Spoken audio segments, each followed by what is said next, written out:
Big TV భక్తి సమాచారం WhatsApp ఛానల్లో జాయిన్ అవ్వండి. అన్ని విశేషాలు ఎప్పటికప్పుడు తెలుసుకోండి. అందరికీ నమస్కారం. Welcome to big TV. ఎన్నో ఆధ్యాత్మిక ప్రశ్నలకు సమాధానం చెప్పడానికి ఇప్పుడు మనతో పాటు ఆధ్యాత్మిక గురువులు, జ్యోతిష్య పండితులు హరికృష్ణ గురువు గారు మనతో పాటు ఉన్నారు. వారితో మాట్లాడదాం. నమస్కారం గురుగారు. నమస్తే అమ్మ.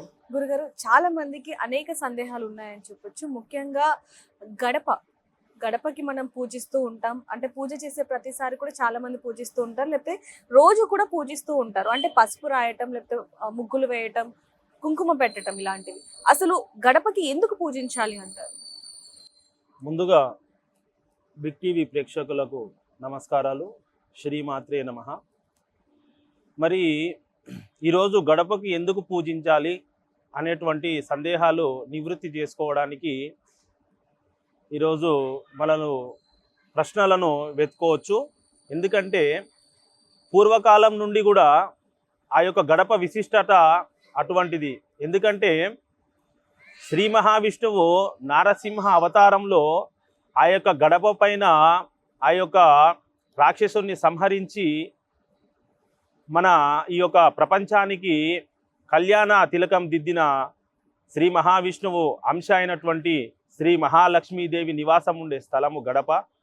ఎందుకంటే ఆ గడప మనకు పూర్వకాలంలో ఏ విధమైనటువంటి క్రిమి కీటకాలు ఇంట్లోకి ప్రవేశించకుండా ఆ యొక్క గడపను చక్కగా పసుపుతో అలంకరించి బియ్యం పిండితో బొట్లు పెట్టి దానిపైన పసుపు కుంకుమలతో అలంకరించడం వలన మనకు ఇంటి లోపల క్రిమికీటకాలు సంభవించకుండా, అలాగే ఆరోగ్య క్షీణత లేకుండా ఆ యొక్క గడపను పూజించడం జరుగుతుంది. ఈ యొక్క గడప విశిష్టత ఏమిటంటే మన ఇంటికి గుమ్మము అనేటువంటిది చాలా ముఖ్యమైనది. ఎందుకంటే ఈ యొక్క గుమ్మము అంటే గడప మనను ఇంటిల్లిపాదిని సంరక్షిస్తున్న ఒక ఆయుధంగా మనము పరిగణించుకోవాలి. ఎందుకంటే ఆ యొక్క శ్రీ మహాలక్ష్మీదేవి కూడా ఎల్లవేళలా ఆ యొక్క గడపలో కొలువై ఉంటుంది.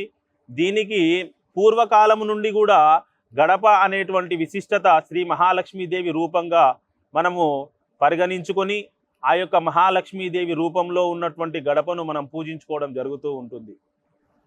గురుగారు, అసలు పూజించే విధానం ఏ విధంగా ఉండాలి అంటారు? అంటే ఒక్కొక్కరు ఒక్కొక్క విధంగా పూజిస్తూ ఉంటారు కాబట్టి అసలు ఏ విధంగా పూజించాలి?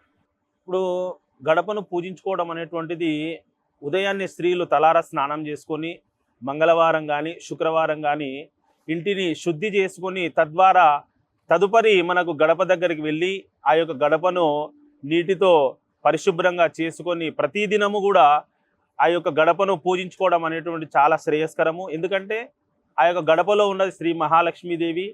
ఆ గడపలో మనం పూజించుకోవడం వలన మన ఇంటి సౌభాగ్యము, అలాగే ధనము, అలాగే ప్రతి ఒక్క మనకు పాజిటివ్ ఎనర్జీ కూడా మన ఇంటి లోపలికి ప్రవేశించడం జరుగుతుంది. కాబట్టి ఉదయాన్నే స్నానం చేసుకొని ఆ గడపను పూజించుకొని దాన్ని మనము పసుపుతో మనం అలంకరించుకొని కుంకుమ బొట్లు, అలాగే బియ్యం పిండితో బొట్లు పెట్టుకొని దానిపైన 2 పుష్పాలు పెట్టుకొని ఆ యొక్క గడపను పూజించుకోవడం అనేటువంటిది చాలా శ్రేయస్కరం అండి. గురుగారు, చాలా మంది కూడా స్నానం చేయక ముందే గుమ్మాన్ని పూజించటం కానివ్వండి, ఇలాంటివి చేస్తూ ఉంటారు. దానివల్ల ఏమన్నా ఇబ్బందులు తలెత్తే అవకాశం ఉంటుందంటారా?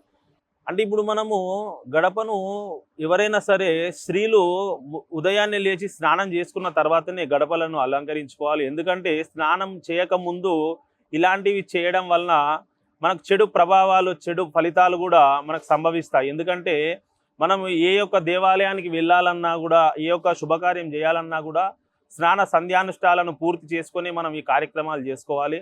ఎందుకంటే మనము మనస్సు శుద్ధితో పాటు శరీర శుద్ధి కూడా చాలా అవసరము.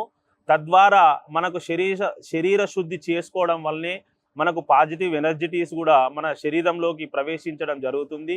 కాబట్టి ప్రతి ఒక్కరు కూడా ఇలాంటి విధులను, స్నాన సంధ్యానుష్ఠాలను పూర్తి చేసుకున్న తర్వాతనే ఇలాంటి కార్యక్రమాలు చేసుకోవాల్సిందిగా మనం విజ్ఞప్తి చేస్తూ ఉన్నాం. For more videos like this, subscribe Big TV channel.